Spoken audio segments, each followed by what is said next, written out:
La population mondiale compte près de 7 milliards d'habitants. Elle a doublé en 45 ans. Et si elle doublait encore? Non pas en 40 ou 50 ans, mais tout de suite. On parle d'émeutes et de violences aux frontières. Des millions de réfugiés gagnent le nord, fuyant les ruines de Mexico. Los Angeles connaît son 3e jour consécutif d'émeutes. La population réclame de l'eau, mais les aqueducs sont à sec. Aurions-nous assez de place? Assez de nourriture? Assez d'air respirable? Assez d'eau?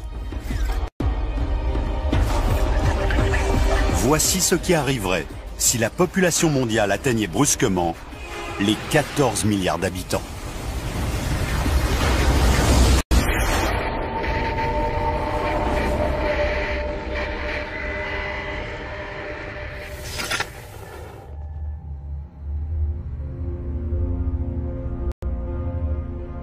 La Terre n'a pas toujours été si peuplée.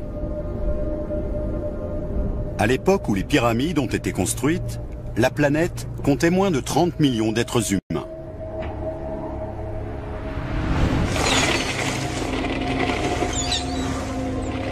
« 4000 ans plus tard, à l'époque où l'on érigeait Big Ben, le monde a atteint pour la première fois le milliard d'habitants.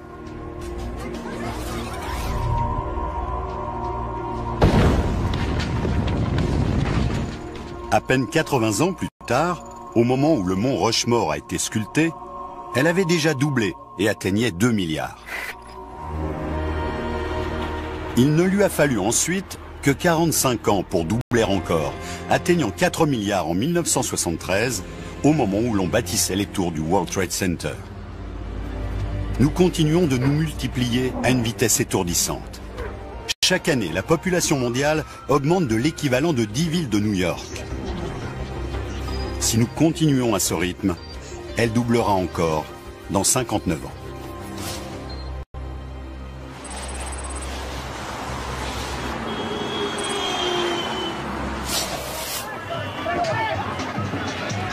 Le monde a déjà du mal à gérer ses 7 milliards d'habitants.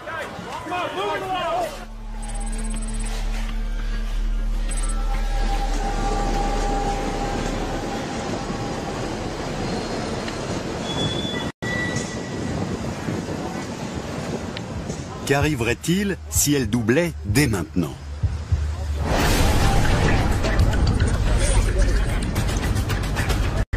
À New York,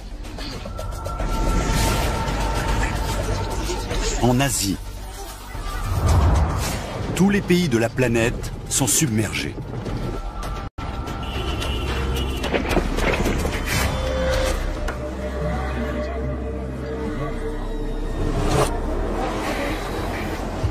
Tout d'un coup, la planète est devenue surpeuplée.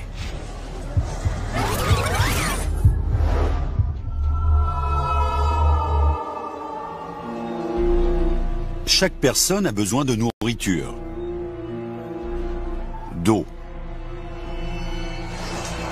d'un logement.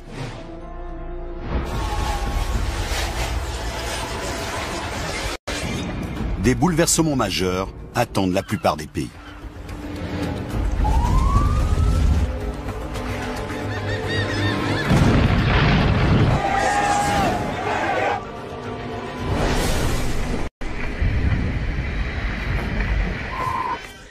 Voici le premier bébé américain de l'année.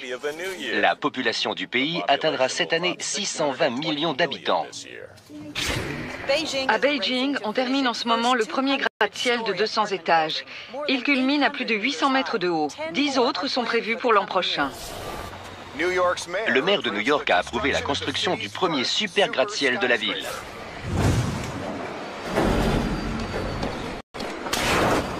Voilà 6 mois que la population mondiale a doublé. Le secteur de la construction connaît un boom sans précédent.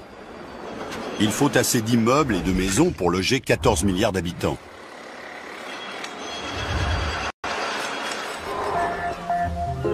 À Los Angeles, métropole coincée entre l'océan et les collines, on construit partout où l'on peut. le secteur de Chavez Ravine, qui abrite le stade des Dodgers, est la cible des promoteurs.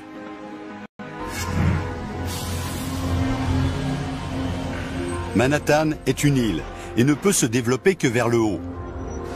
Les architectes tentent de trouver un moyen rapide de gérer l'explosion de la population.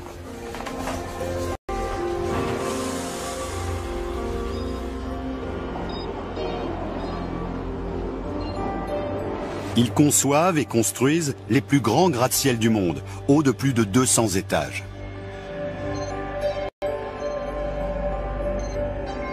Ces nouvelles tours sont extrêmement lourdes.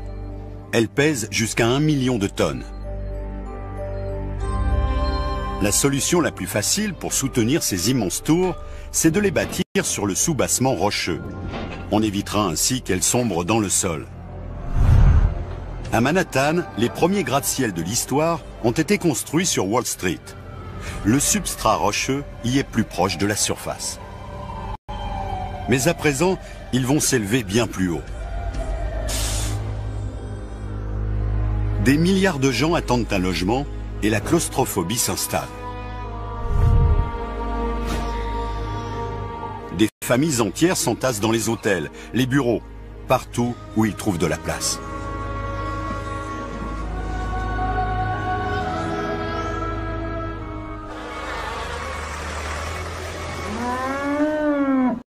Mais d'autres problèmes apparaissent. Nous commençons à manquer de nourriture. Avant que la population ne double, les terres agricoles occupaient une surface équivalente à la totalité de l'Amérique du Sud.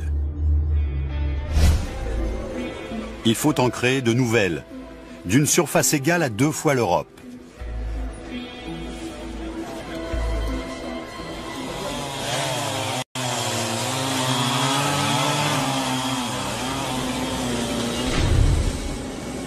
Les forêts sont des cibles privilégiées. Des milliers de kilomètres carrés de forêts sont abattus. Mais il faudra attendre 1 an pour dégager les terrains et moissonner la première récolte. En Afrique du Nord, l'Égypte apporte de l'eau dans le désert pour le rendre cultivable.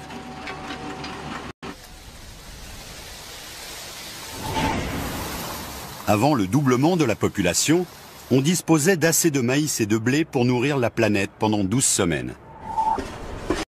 La Chine et l'Inde ont déjà englouti leurs réserves. 5 milliards de personnes souffrent de la faim. Et il n'y a pas que les céréales qui manquent. Il y a plus de 240 millions de vaches laitières dans le monde. Mais il faut attendre que la vache ait 24 mois pour la traire. La production de lait est très insuffisante.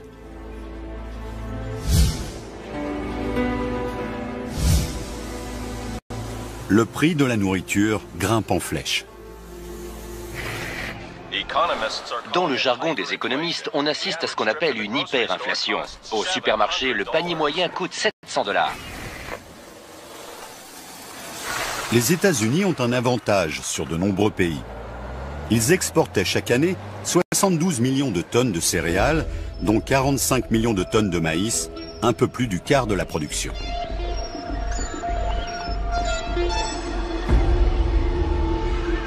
Le pays vient de mettre un terme à ses exportations.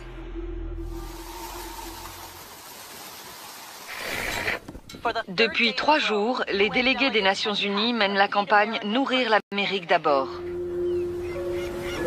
Pour nourrir ce nouveau monde, les pays se tournent plus que jamais vers la mer.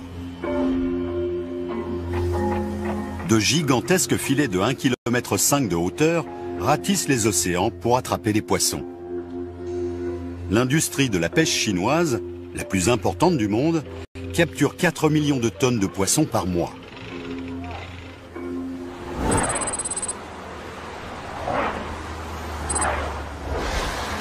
Nos infrastructures sont mises à rude épreuve. Des poids lourds de plus en plus nombreux roulent 24 heures sur 24 pour nourrir une population affamée. Aux États-Unis, un tiers des autoroutes étaient déjà en mauvais état. La brusque augmentation de la circulation entraîne des catastrophes.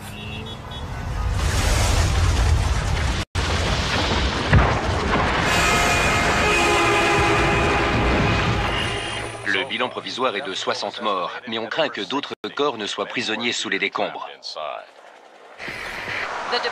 Le ministère des Transports a annoncé la fermeture de milliers de ponts pour inspection. Cela fait à peine 6 mois que le monde se bat pour répondre aux besoins de 14 milliards d'êtres humains.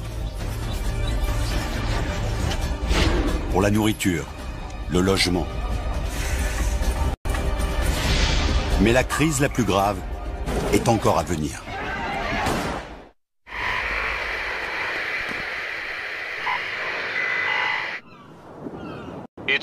C'est la plus grande crise du logement de tous les temps. 3 milliards de personnes n'ont nulle part où vivre. À Washington, plus de 100 000 personnes ont élu domicile dans le parc du National Mall, tout près du Capitole. Pour l'instant, le président se refuse à les en déloger. 200 000 personnes campent dans Central Park, sur un lopin de terre estimé autrefois à 500 milliards de dollars. Cela fait maintenant 1 an que la population mondiale a doublé. Le monde est en crise. D'immenses campements surgissent partout dans les villes.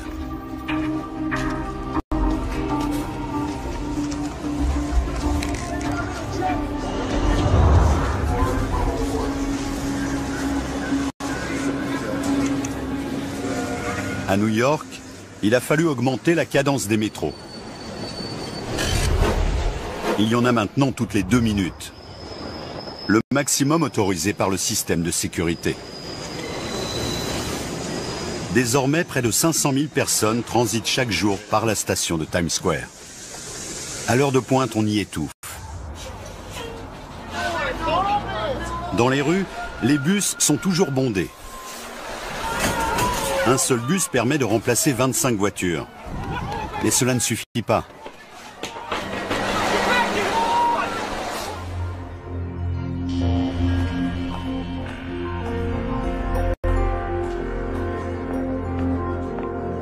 Les architectes ont terminé les plans de plusieurs super gratte-ciel de 200 étages de haut.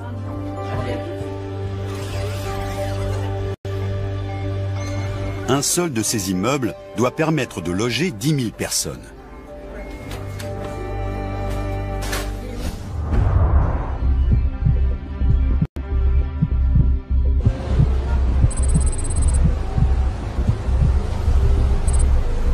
Ces super gratte-ciel poussent partout dans le monde. Certains d'entre eux ont la partie supérieure ajourée pour ne pas donner prise aux vents violents. Mais en Chine, une catastrophe se produit.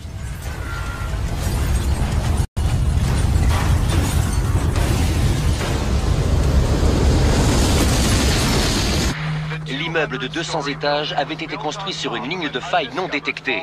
Le poids du bâtiment a déclenché un tremblement de terre. Les sauveteurs fouillent les décombres. Les autorités ont indiqué que le séisme avait fait plus de 3000 morts.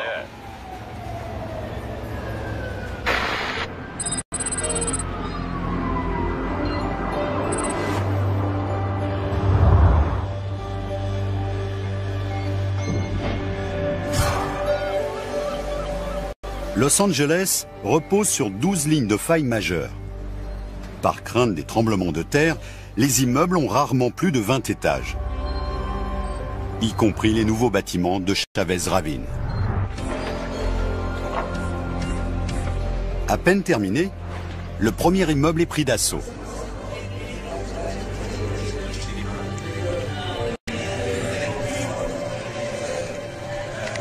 L'époque d'une cellule familiale unique pour chaque toit est révolue.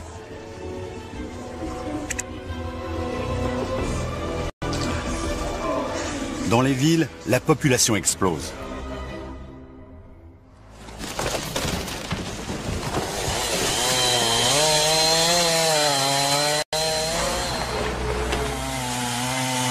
Mais il y a un prix à payer pour ce boom de la construction. Pour bâtir la structure en bois d'une seule maison, il faut parfois abattre une centaine d'arbres. Pour construire 5 millions de logements, on a besoin d'une forêt grande comme un département. D'immenses trouées balafrent les zones boisées du monde entier. Et ce n'est pas la seule ressource naturelle qui est surexploitée. À New York, le réseau des eaux a été conçu pour fournir 3,8 milliards de litres par jour. Mais désormais, 2 fois plus de gens prennent des bains, tirent la chasse d'eau, et cela double la... La ville de Los Angeles vous rappelle que le rationnement strict de l'eau a commencé. Chaque foyer a droit à 55 litres par jour. Les niveaux seront relevés régulièrement. Cette eau que l'Occident a toujours considérée comme allant de soi est précieuse. Avant l'explosion de la population, un foyer utilisait en moyenne 870 litres d'eau par jour pour la douche, le lave-linge et la vaisselle. Aux États-Unis, un tiers de cette eau n'était même pas utilisée dans la maison, mais dans le jardin, pour arroser la pelouse. L'époque de la facilité est révolue.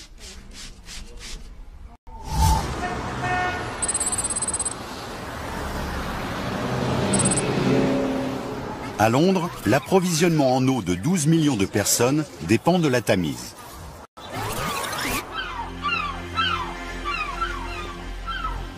On utilise tellement d'eau qu'à marée basse, les navires sont à sec. Ceci est un rappel. L'eau sera coupée entre 14h et 18h. Partout dans le monde développé, c'est la même chose. Achtung! Zwischen 14 und 18. L'eau n'est pas disponible cet après-midi. C'est un annonce. Entre orele de 2 și 6.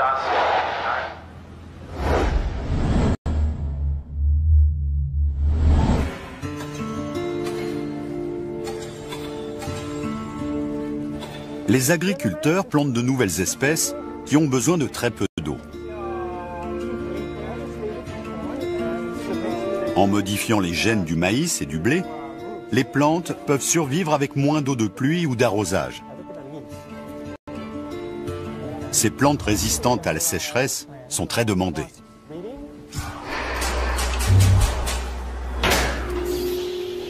Le boom mondial de la construction met tous les systèmes d'électricité à rude épreuve.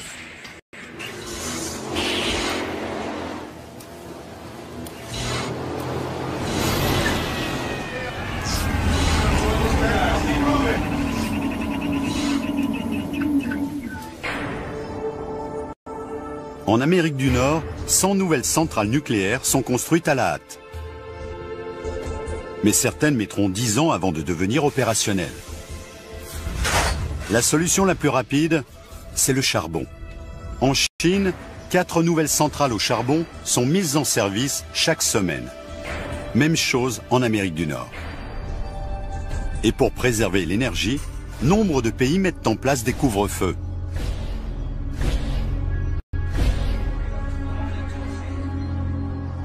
Les lumières et néons des grandes villes s'éteignent à minuit.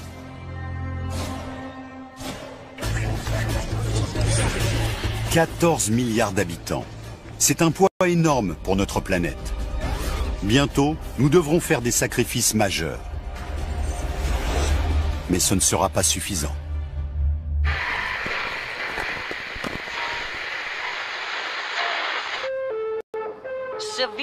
Le manque d'eau se fait sentir. Le rationnement va devenir de plus en plus drastique. La Chine attend désespérément l'aide étrangère. Les nouvelles fermes n'ont pas produit les récoltes dont le pays a besoin. Washington a déclaré un nouveau prolongement de la loi martiale qui dure maintenant depuis 3 ans. Des batailles rangées entre la police et les gangs sont survenues dans tout le pays.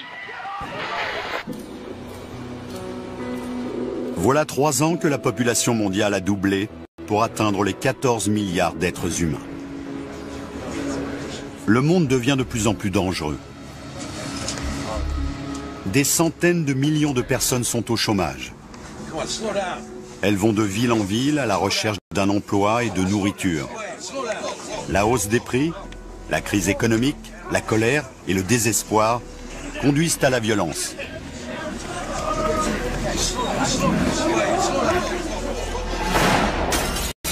On pille des maisons pour trouver de la nourriture et de l'eau. l'ordre public n'est plus qu'un souvenir.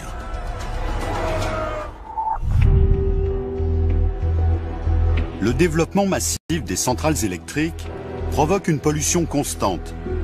En Chine, 75% de l'électricité provient du charbon. Les fumées masquent la lumière du soleil. La journée a encore été sombre à Beijing. La ville est asphyxiée par un épais nuage de pollution. La Chine défend sa décision de doubler le nombre de centrales au charbon pour alimenter les logements et l'agriculture.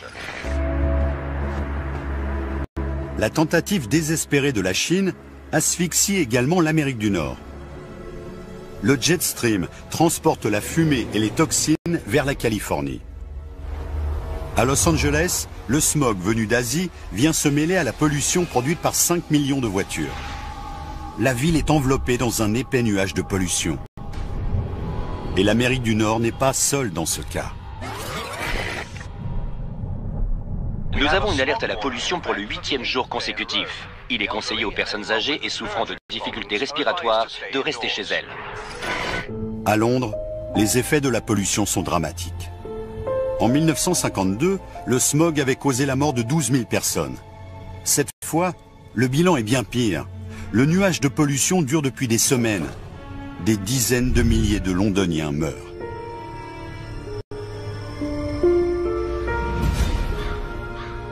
Nos ressources naturelles s'épuisent.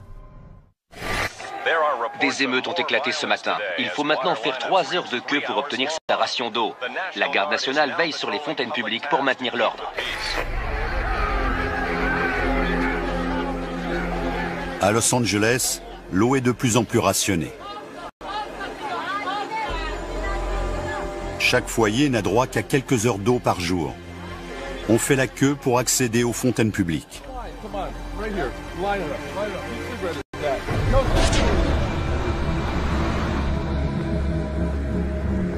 Los Angeles est alimenté par d'immenses aqueducs.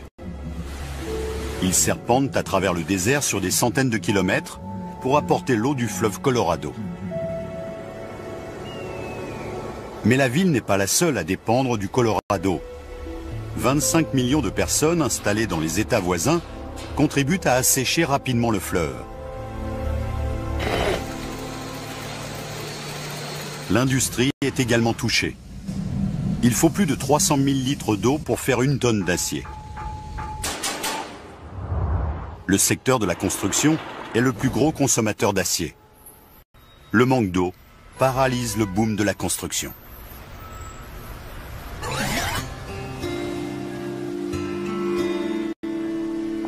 Pour trouver de l'eau, les villes côtières se tournent vers la mer.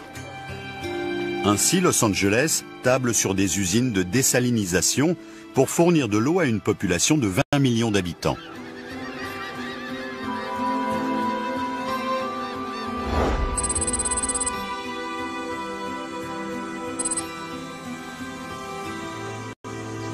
Les exploitations agricoles comptent parmi les plus gros consommateurs d'eau.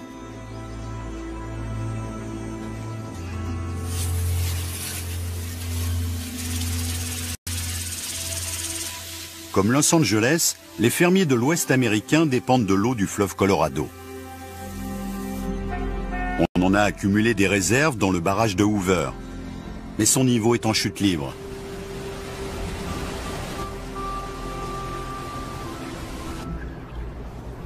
Les hommes prélèvent des milliards de litres de plus que le fleuve ne peut en fournir.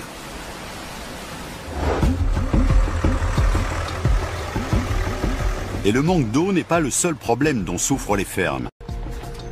Pour obtenir des récoltes plus importantes, les agriculteurs utilisent plus d'engrais et de pesticides qu'ils ne l'ont jamais fait.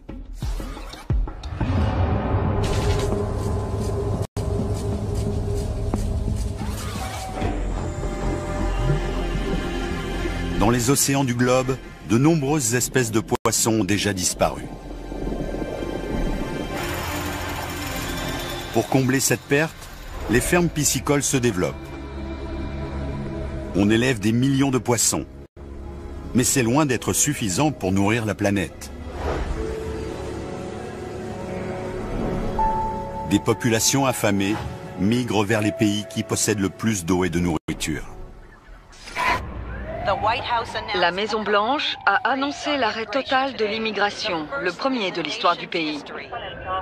La police est chargée de contrôler les identités pour enrayer l'immigration illégale. La situation est devenue inextricable. De nombreux pays sont au bord du gouffre. La violence est partout. La nourriture, nulle part. Et bientôt, les fermes vont cesser de produire.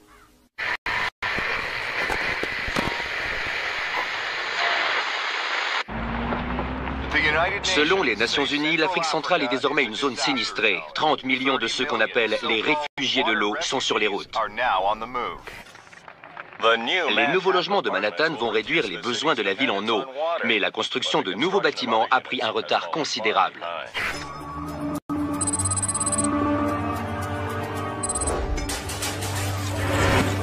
Voilà 7 ans que la population mondiale a doublé. À New York, les campements de fortune de Central Park ont disparu, remplacés par une forêt de gratte-ciel et de chantiers. Mais le manque d'eau et d'électricité retarde de plusieurs années la construction de nouveaux bâtiments. Cette crise semble insurmontable. Dans les rues, la vie aussi a changé. Après des années d'embouteillage permanent, il a été décidé de fermer la ville aux voitures.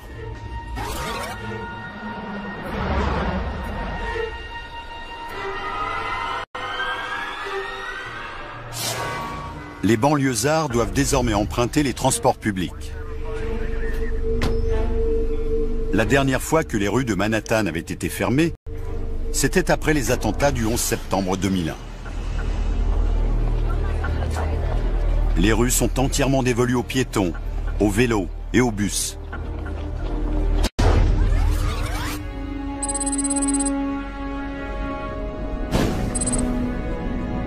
La production d'énergie a changé elle aussi. Pour alimenter 620 millions de personnes en électricité, les États-Unis avaient entrepris la construction de dizaines de réacteurs nucléaires. Certains sont désormais opérationnels. Mais cet immense effort ne fournit que 25% d'énergie supplémentaire.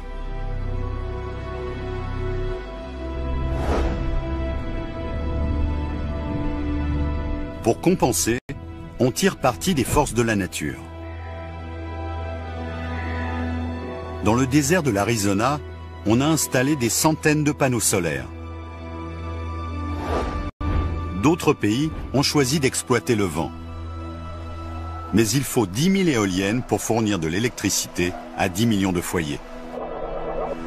Et parfois, le soleil ne brille pas et le vent ne souffle pas.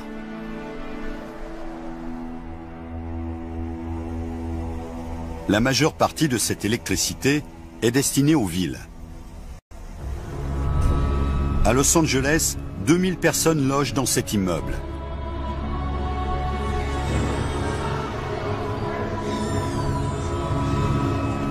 Les familles qui y vivent utilisent 2 fois moins d'électricité que celles qui habitent dans des maisons.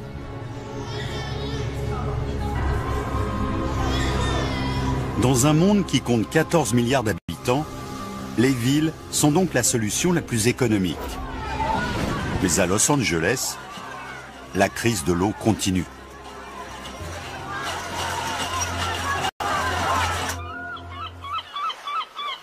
La ville a ouvert une douzaine d'usines de désalinisation de l'eau. Mais l'énergie nécessaire à leur fonctionnement fait grimper le prix de l'eau.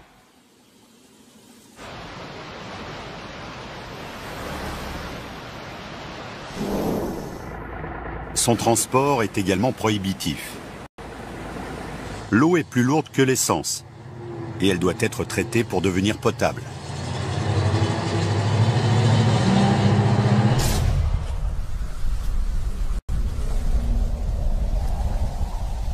La crise de l'eau affecte aussi durement les campagnes.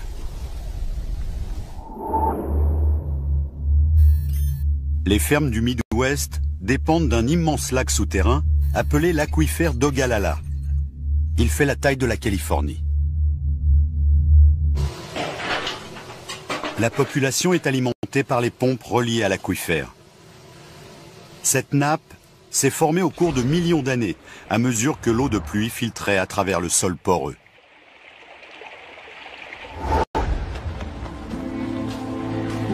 Mais au bout de 7 années d'exploitation intensive, les nappes souterraines de l'Ogallala sont en train de s'assécher.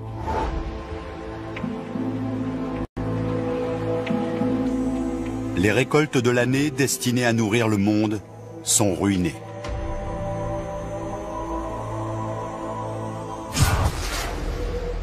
L'eau utilisée dans le monde vient pour les 2/3 de l'irrigation. Mais les nappes du monde entier sont en train de disparaître.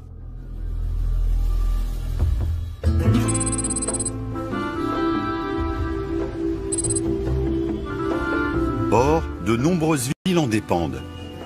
Mexico compte désormais 36 millions d'habitants. La capitale mexicaine tire directement son eau d'un immense aquifère situé juste sous la ville.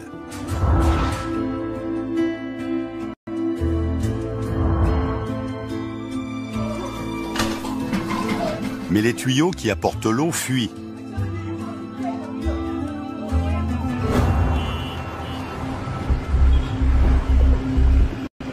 Les fondations des bâtiments sont peu à peu grignotées et les effondrements se multiplient. La plus grande cathédrale de Mexico s'est effondrée aujourd'hui. Le terrain sur lequel elle reposait a brutalement cédé. On estime que 200 personnes se trouvaient à ce moment-là dans le monument.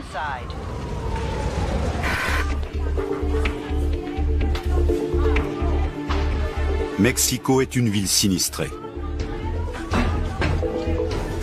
Elle commence à se vider de ses habitants. Et ce n'est pas la seule. Il devient impossible de vivre dans beaucoup de pays, du fait de la pollution et du manque d'eau. Cette crise déclenche des mouvements migratoires inédits dans l'histoire de l'humanité.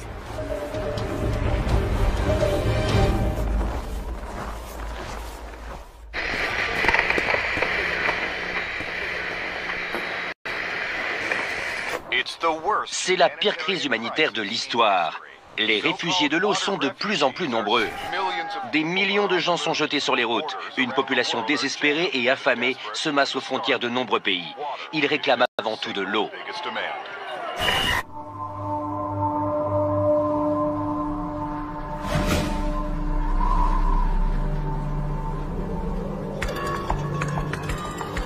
Il y a désormais 10 ans que la population mondiale a doublé. Des centaines de millions de gens quittent leur ville et leur village. Le long des côtes de Californie, de nombreuses usines de désalinisation ont cessé de fonctionner. Cette ville, qui comptait autrefois 20 millions d'habitants, est déserte.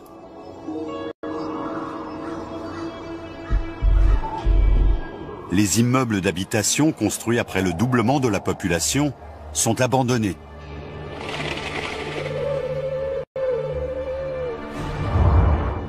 Le rêve californien s'est évanoui. Il dépendait de l'eau stockée dans de vastes réservoirs sur le fleuve Colorado. Mais ces derniers sont pratiquement vides, asséchés par des villes trop peuplées et des exploitations agricoles trop gourmandes en eau. Les fermes sont privées d'eau. Les agriculteurs n'ont plus le choix. Ils doivent quitter leurs terres.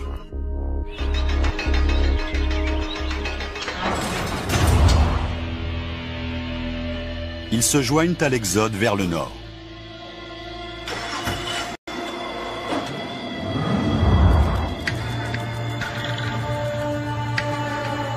Leur destination ? N'importe où, pourvu qu'il y ait de l'eau et l'espoir de survivre. Mais c'est un voyage périlleux.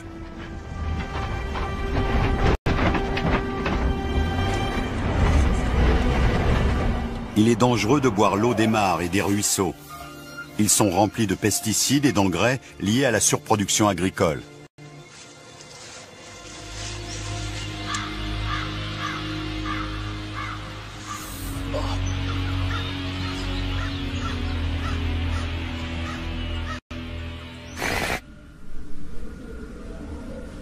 Dans le pays, le prix du litre d'eau atteindrait désormais 7,50 $. Le ministère de l'Agriculture vient de confirmer que les aquifères ont atteint leur niveau historique le plus bas. L'eau est désormais plus précieuse que l'essence.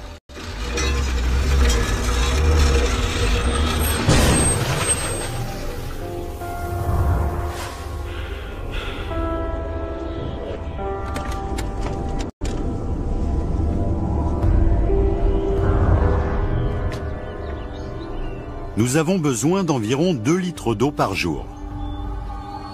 Si nous en sommes privés, notre corps commence à se déshydrater au bout de 2 jours. Nous cessons d'uriner et de suer.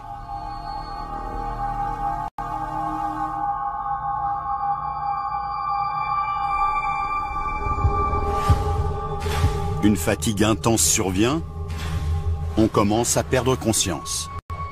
Et si on ne boit pas très vite, c'est la mort qui nous attend.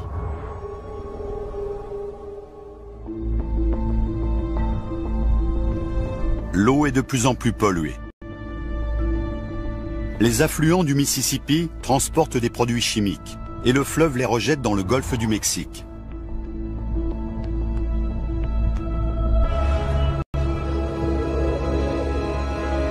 Les engrais accélèrent la croissance des algues. Elles s'étendent sur des kilomètres carrés à la surface des mers. En se décomposant, elles aspirent l'oxygène de l'eau. Le résultat, c'est un désert flottant. Les poissons ne peuvent plus respirer. Les plantes périssent. La pollution contamine peu à peu toute la planète.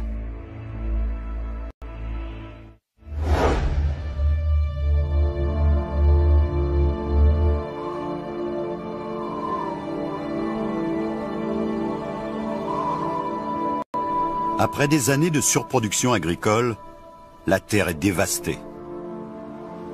En Afrique, le Sahara gagne du terrain et oblige 100 millions de personnes à quitter leur terre.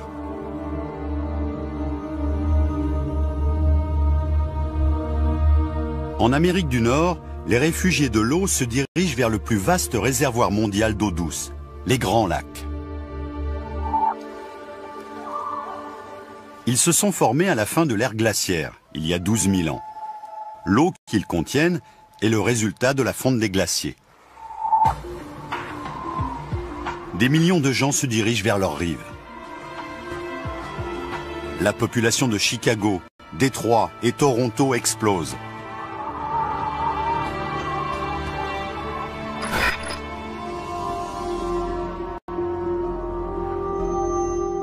Il existe d'autres réserves d'eau douce.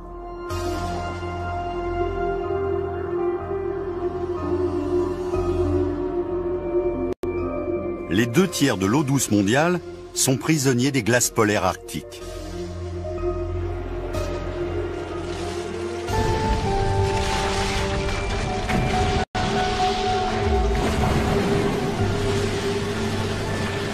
Au pôle Nord, on dynamite des pans entiers de banquise. On remorque ensuite les icebergs vers les villes côtières.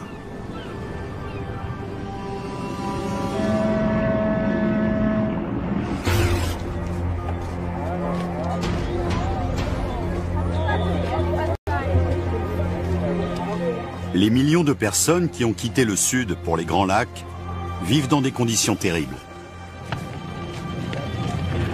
Ils s'entassent dans d'immenses campements de fortune aux environs des villes.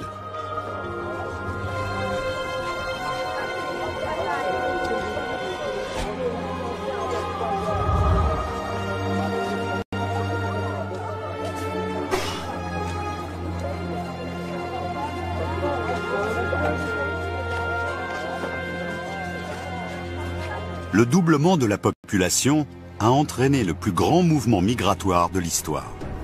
Mais le pire est encore à venir.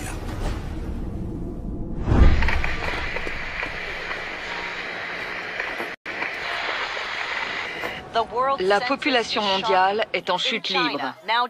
La Chine ne compte plus que 700 millions d'habitants contre 2 milliards il y a 35 ans. En Afrique, pour la première année depuis ce qu'on a appelé la Grande Famine, la population n'a pas baissé. En 10 ans, 1 milliard de personnes sont mortes de faim et de soif. Les États-Unis ont annoncé que la population comptait 150 millions d'habitants, contre un chiffre record de 600 millions.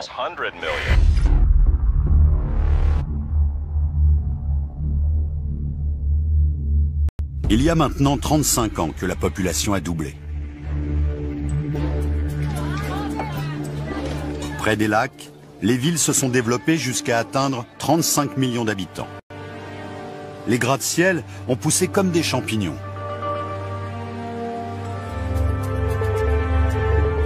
La nuit, ces gigantesques cités brillent de mille feux. Mais le reste de l'Amérique du Nord est plongé dans le noir.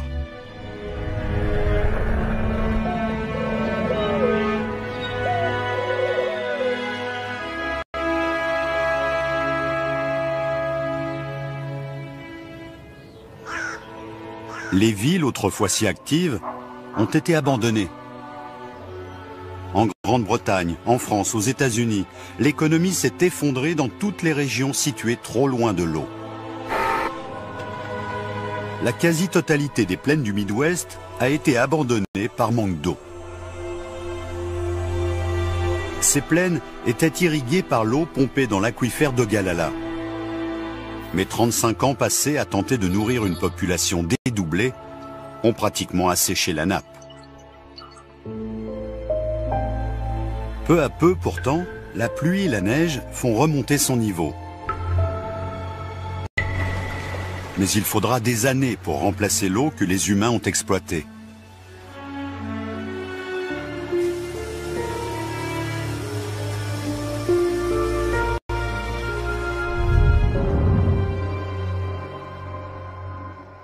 Des milliards de gens sont morts de faim et de soif. Le monde ne peut nourrir une telle population.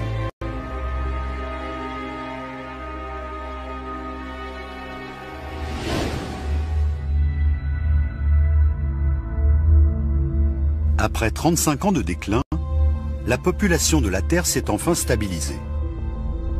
Elle ne compte plus que 4 milliards d'habitants. La planète renaît.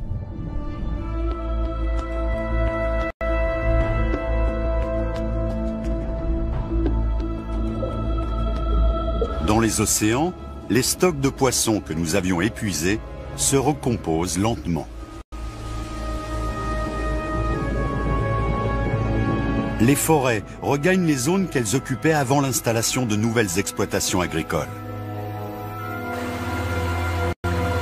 Pour la première fois depuis des décennies, les fleuves coulent sans entrave. Ils ne sont plus captés par des barrages, ni dérivés pour l'irrigation. Le niveau des réservoirs du fleuve Colorado remonte.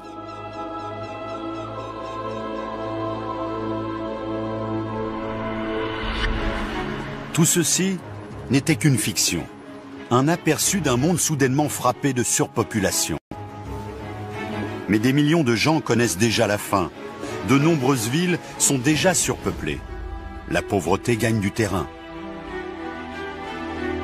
Dans les années à venir, cette situation va probablement empirer. Pour certains, nous avons déjà atteint la limite que la planète peut supporter. Et pourtant, la population mondiale continue d'augmenter.